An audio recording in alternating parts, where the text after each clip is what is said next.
China has been two-timing the EU, and the EU has found out about it finally, and their eyes are open, and they're not amused.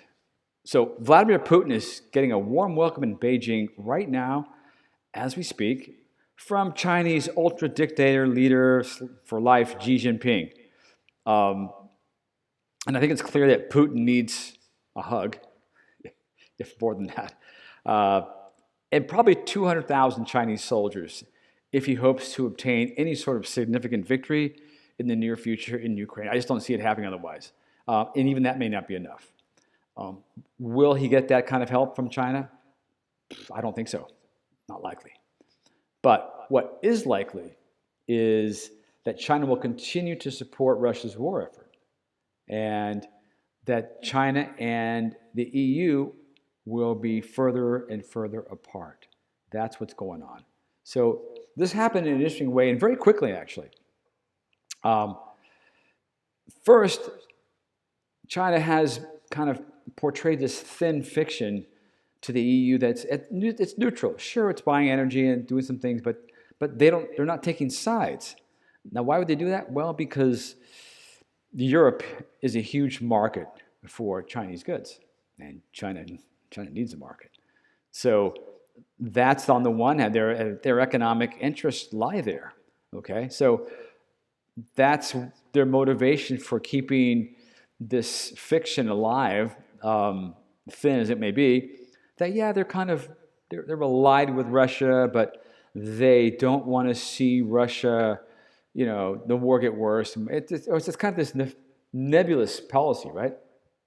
Well, um, that changed, and it changed. Somehow EU chief Ursula von der Leyen bought that, but the sequence of events on how she changed her mind is quite interesting. So during a meeting in Brussels on July 3rd, Chinese Foreign Minister Wang Yi told the EU's top diplomat, Kalakalis, I'm not very good with that name, but Kalakalis, that, quote, Beijing does not want Russia to lose the war. Doesn't want Russia to lose the war. And the reason being, China fears that it would free the US to focus more directly on China. So it's entirely self-serving, which is what countries are, but that's the long and short of it. And now the truth can be painful. No doubt that shocked von der Leyen a little bit. So fast forward a little bit to July 25, just a few days ago, at the EU-China summit, and EU chief von der Leyen told Xi Jinping categorically that relations between their two countries, well, between Beijing and Brussels rather, were at a quote-unquote inflection point. And what does that mean?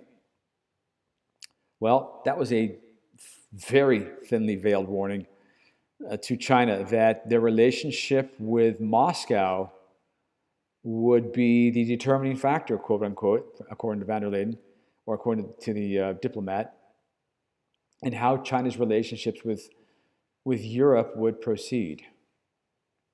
So, I think we all know by now how that's going to proceed. In fact, 2 days later, just yesterday, the EU inked a deal, the biggest deal ever. Of course, it's a Trump deal, right? The biggest deal ever, the biggest trade deal in the world, in the history of huge trade deals with the US. And by definition, with the EU trading more with the US, they're going to be trading less with China. So that's the unfolding of that quick turn in the EU.